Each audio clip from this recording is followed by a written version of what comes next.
Sihor Shivshakti society બાપા સીતારામની મઢુલી ખાતે વિરાટ હિન્દુ સંમેલનમાં સંસ્કૃતિ અને પંચ પરિવર્તન સાથે સાધુ સંતો મહંતોની ઉપસ્થિતિમાં હિન્દુ સંમેલન યોજાયું।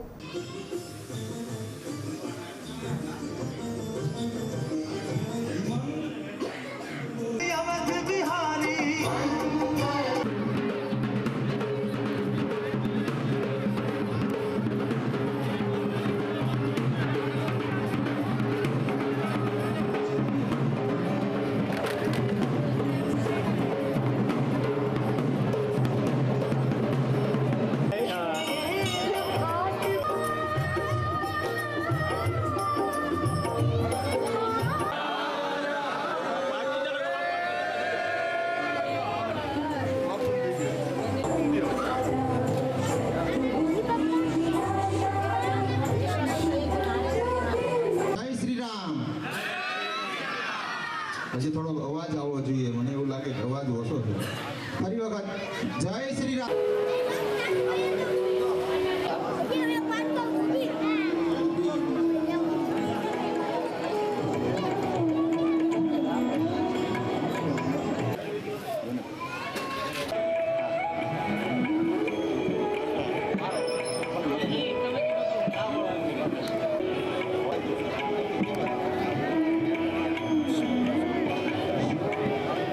સંતો છે ત્યારે હું કહીશ કે આપણા આંગણે આવ્યો પ્રસંગ હોય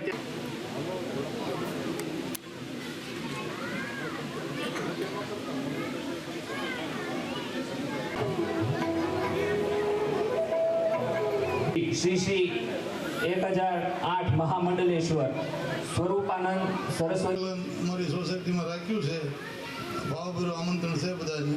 ત્યારે આવી સુંદર ક્ષણોની વચ્ચે આપણે પધારેલા સંતોને શાલ ઓઢાડી અને ફુલહાર દ્વારા સ્વાગત કરવા માટે ખાસ તો આપણા પરમપૂજ્ય વંદનીય શ્રી શ્રી 1008 મહામંડલેશ્વર સ્વરૂપાનંદજી સ્વામીને જે સન્માન નથી સ્વીકારતા પણ અમારું શાબ્દિક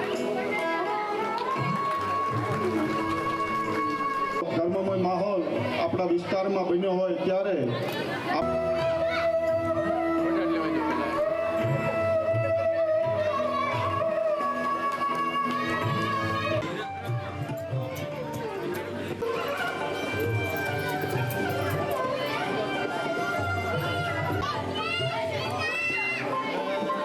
ભગવાન કે જય જય તમ વંદે ગુરુ પરમ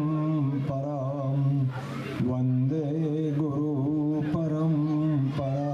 બસ બાપાની આ મઢુલી છે, એમના આરાધ્ય દેવ બજરંગદાસ બાપુને મારા કોટી કોટી પ્રણામ। મારી બાજુમાં જ બેઠેલા ગૌ ઋષિ, ગૌ પ્રેમી, ગૌ ભક્ત, કોબડી સર્વેશ્વર ગૌધામથી પધારેલા જયદેવજી મહારાજ છે, રમેશભાઈ છે, અમારા સરવૈયા સાહેબ છે, બધા જ સોસાયટીના શિવશક્તિ સોસાયટીના તમામ ભાઈઓ, ભક્તિવતી માતાઓ, બાળકો, યુવાનો, દુનિયાના તમામ મનુષ્યો, માત્ર એકલા હિન્દુ એમ નહીં, દુનિયાના તમામ મનુષ્યો એ બધા શિવ મંદિર છે, બધા જ શિવ મંદિર છે। હવે તમે કોઈ એમ કેમ કહે કે અમે તો રામને માનીએ છીએ, કૃષ્ણને માનીએ છીએ, માતાજીને માનીએ છીએ, હનુમાનજીને માનીએ, ગણપતિને માનીએ, તો શિવ મંદિર કેવી રીતે કહી શકાય? આમાંથી મોટી ઉંમરના બહેનો હશે ને ખબર હશે કે બાળકનો જન્મ થાય ને ત્યારે 10 મિનિટ, 15 મિનિટ કે કલાક પછી એ બાળકને તમે જો જુઓ એનું આ તાળવું છે ને એ હલતું હોય, શ્વાસની સાથે ચાલતું હોય। ડાક્ટર સાહેબને તો ખબર છે, આ બહેનોને ખબર હશે। અમે નાના હતા ને ત્યારે ગરડા માણસો એમ કહેતા કે તાળવું બહુ ગણતા નહીં, તાળવામાં મેલ જામવા દઉં। સનાતનનો અર્થ શું થાય? જે આદિ અનાદિ છે, જે સનાતન છે, કાયમી માટે છે, પહેલાં પણ હતો, અત્યારે છે અને ભવિષ્યમાં પણ રહેશે। એટલે આપણા ઋષિમુનિઓ, આપણા સંતો કેટલા ઉદાર હતા। એમણે એક સૂત્ર આપ્યું, વસુદેવ કુટુંબકમ। હવે આપણને સવાલ થાય કે વસુદેવ એટલે પૃથ્વી અને એમાં રહેનારા બધા જ મારા કુટુંબીઓ છે, તો કોઈ પણ જાતનું વેતન લીધા વગર પોતાનો સમય તન મન અને ધનથી સેવા કરે છે, એને આપણે બિરદાવવા જોઈએ, એમને આપણે ખાબડવો જોઈએ. ફરી વખત આ સંસ્થા એમાં કાર્યકર્તાઓને આ ભેગું કરવામાં કેટલી મહેનત પડી હોય મને ખબર છે. બધાને હૃદયપૂર્વકનો સાધુવાદ, શુભકામના. ઓમ શાંતિ શાંતિ શાંતિ. જય જય શ્રી રામ, જય શ્રી રામ, જય જય શ્રી રામ. वृंदावन कलानाथो हृदयानंद वर्धनो सुखदो श्री राधिका कृष्णो भजेहम कुंज गामिनो. गाओ में अग्रतः संतो गाओ में संतो पृष्ठतः गाओ में हृदय संतो गवामद्देव साम्यहम. या देवी सर्वभूतेषु शक्ति रूपेण संस्थिता नमस्तस्यै नमस्तस्यै नमस्तस्यै नमो नमः. गुरु ब्रह्मा गुरु विष्णु गुरुदेवो महेश्वरा गुरु साक्षात् परब्रह्म तस्मै श्री गुरुवे नमः. बोलो श्री द्वारिकाधीश की, रामचंद्र भगवान की. हनुमत वत्सल शरणागत वत्सल दीनबंधु कृपा सिंधु भगवान श्री राघवेंद्र सरकार ने महती कृपा करुणा. जगजननी आदि शक्ति पराम्बा कृष्ण प्रिय गोविंद आराध्या श्री कामधेनु गौ माताना शुभ आशीष. प्रातः स्मरणीय सदगुरु विद्य संत शिरोमणि बजरंगदास बाबानी शुभ प्रेरणा थी छोटा काशी शिहोर ने आंगणे पूज्य बजरंगदास बाबाना सानिध्यની અંદર સંઘના આ 100 વર્ષની ઉજવણીના ભાગ સ્વરૂપે સુંદર આ હિન્દુ સંમેલનનું આયોજન અને એની અંદર ઉપસ્થિત રહેવાનો અવસર મળ્યો. આપ સર્વ સનાતન હિન્દુ સાથે રૂબરૂ થવાનો અવસર મળ્યો એ નિમિત્તે મારો હાર્દિક આનંદ વ્યક્ત કરું. સદગુરુવર્ય શ્રી શ્રી 1008 મહામલ્લેશ્વર મહંત શ્રી સ્વરૂપાનંદજી સ્વામીજીના ચરણોમાં દાસના શત કોટી વંદન. તેમજ મંચસ્થ પૂજ્ય સાગર બાપુ, ધારડીથી પૂજ્ય બાપુ, અન્ય સંતો તેમજ સમુપસ્થિત સર્વ વહાલા ભાઈઓ બહેનો માતા વાત કરી. સંઘના જે પંચ પરિવર્તન છે એમાંનું એક પરિવર્તન એટલે કુટુંબ પ્રબોધન. એક પરિવાર કેવો હોવો જોઈએ, એક સ્ત્રી, એક પુરુષ, એક માં, એક બાપ, એક ભાઈ, એક બેન, એક પુત્ર, એક દીકરી કેવી હોવી જોઈએ, એક કુટુંબ વ્યવસ્થા કેવી હોવી જોઈએ. સ્વામીજી બહુ સુંદર ઝીણવટ ભરી અને ખરેખર સમજવા જેવી પોતાની વાત કરી. સ્વામીજીને મેં આવીને જ પૂછ્યું કે કેમ છે આપનું સ્વાસ્થ્ય, કારણ કે હમણાંથી તો બહુ નથી સારું રહેતું, પણ તેમ છતાં એમણે જે વાત કરી કે જ્યાં મારો સનાતની ભેગો થતો હોય, જ્યાં મારા હિન્દુ ભેગા થતા હોય ત્યાં આવવાનો એક આનંદ હોય છે. આમ તો આજનો આ મારો 5મો કાર્યક્રમ છે. આજના દિવસની અંદર થોડું મને દુઃખ થતું હતું, હું મોડો પહોંચ્યો. મેં ભાઈનો ફોન આવ્યો પણ ભાવનગરથી કાર્યક્રમ પતાવી નીકળવાનું થોડું મોડું થઈ ગયું. મને દુઃખ થતું હતું હું મોડો પહોંચીશ. પણ સતત આ સંતો વિચરણ કરે છે કોના માટે? તમારા માટે. 100 વર્ષથી આ સંઘ જે શ્રમ કરી રહ્યું છે કોના માટે? તમારા માટે.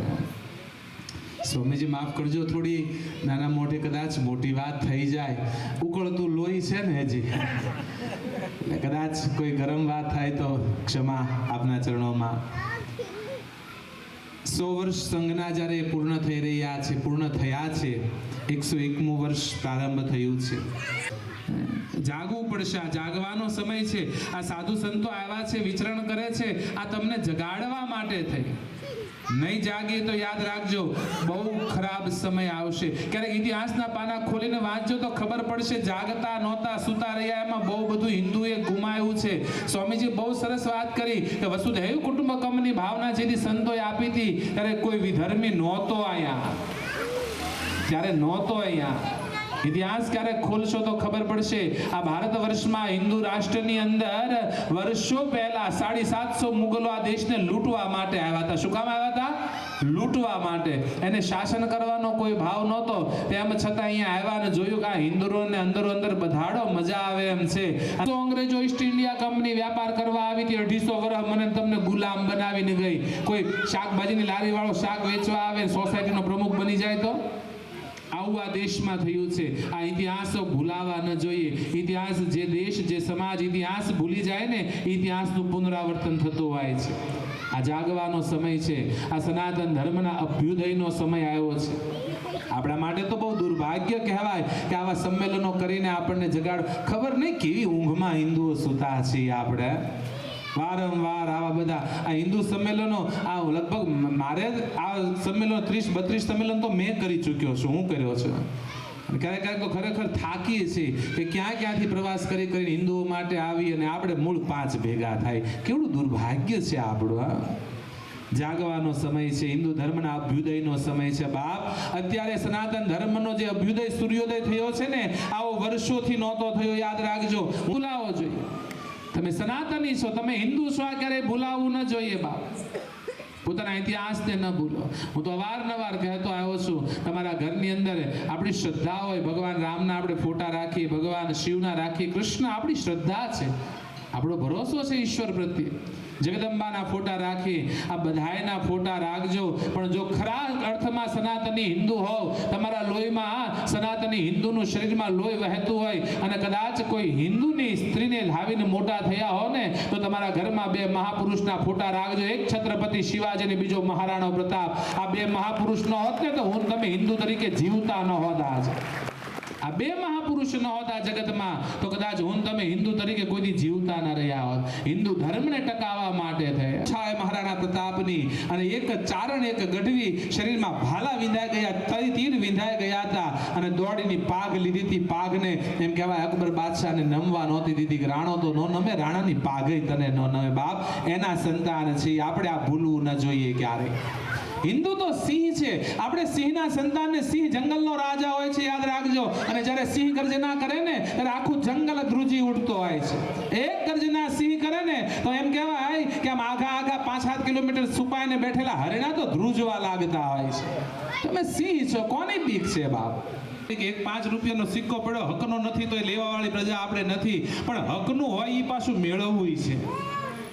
એક ગર્જના કરીને અયોધ્યાની અંદર ભવ્ય રામ મંદિર બન્યું. જરા અવાજ ઉઠાયો તો કાશીની અંદર એ કાશી વિશ્વનાથના મંદિરની તૈયારીઓ થવા લાગી, કોરિડોર બની ગયો. જ્ઞાનવાપીની અંદર જે ભગવાન શિવની જે શિવલિંગ છે એનો મુદ્દો ઉછળો છે. ને હજી હિન્દુ જો જાગે ને તો હજી મથુરાની અંદર ભવ્ય ભગવાન કૃષ્ણનું મંદિર બને એમ છે બા. આપણે જાગવાની જરૂર છે, યાદ રાખજો.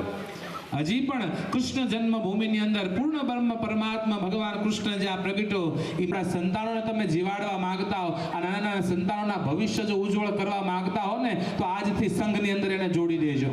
વિશ્વ હિન્દુ પરિષદની અંદર, બજરંગ દળની અંદર એને જોડજો. એને વેવલા નહીં, એને નીડર બનાવજો. તમે આ દેશમાં જન્મ્યા છે, આ દેશનું ઋણ છે. માં ભારતીના સંતાન આ કોઈ સામાન્ય ધરતી થોડી છે. મારી માતાઓ માટે અહીંયા સ્વામીજી બહુ સરસ ટકોર કરી, મને ગમી ખરેખર. જીજાબાઈ જન્મે ને તો જ શિવા જન્મે, જીજા વગર આ દેશમાં શિવાજી નો આવે બાપ. દરેક હિન્દુ, બાપુએ સ્વામીજીએ બહુ સરસ વાત કરી. હિન્દુ તરીકેની ઓળખાણની શિખા સૂત્રની વાત કરી. તમારા કપાળમાં તિલક હોવું જોઈએ, ગળામાં તુલસી રુદ્રાક્ષ કંઠી હોવી જોઈએ, તમારા શિખા હોવી જોઈએ, જનોઈ હોવી જોઈએ. અને બાપ હજી બાપુ હું એક ઉમેરો કરું કે દરેક હિન્દુના એ જમણા કાંડા ઉપર રક્ષા સૂત્ર હોવું જોઈએ. આપણી ઓળખાણ છે, આ કાંડું હોવું જોઈએ, આપણી ઓળખાણ છે. હિન્દુના ઘરની અંદર, દરેક સનાતનના ઘરની અંદર રોજ સાંજે એક કામ કરજો. ખાલી રોજ સાંજે બધા કામ ધંધેથી ઘેર આવો, ભેગા થાવ, સાંજે હારે બેસીને જમજો. જેના અન્ન ભેગા એના મન ભેગા. પણ જમતા પહેલા 5 મિનિટ માટે દરેક વ્યક્તિ કરી શકશો. 5 મિનિટ માટે કેવલ બધા ઘરના પરિવાર ભેગા થઈ, ટીવી બંધ કરી, મોબાઈલ એકવાર બંધ કરી, સાયલેન્ટ કરી અને રોજ એક હનુમાન ચાલીસાનો પાઠ કરજો. બસ એક હનુમાન ચાલીસાનો પાઠ કરજો અને 1 વર્ષ પછી જોજો તમારા બાળકમાં કેવડું પરિવર્તન હશે. મુખમાંથી કાચ બારો વિશ્વાસ ભાવી કરે છે. ડિગ્રી પ્રાપ્ત કરી સરવૈયા વિરત કરતા હોય છે. હોય તો ઝડપથી આવો. સોસાયટીમાં ધાર્મિક ખૂબ જ ધામધૂમથી તો દિવ્યાબેન સંઘવીને હું નિકુંજભાઈ, મલયભાઈ, બ્રિજરાજભાઈ, મહર્ષિભાઈ, હેદભાઈ,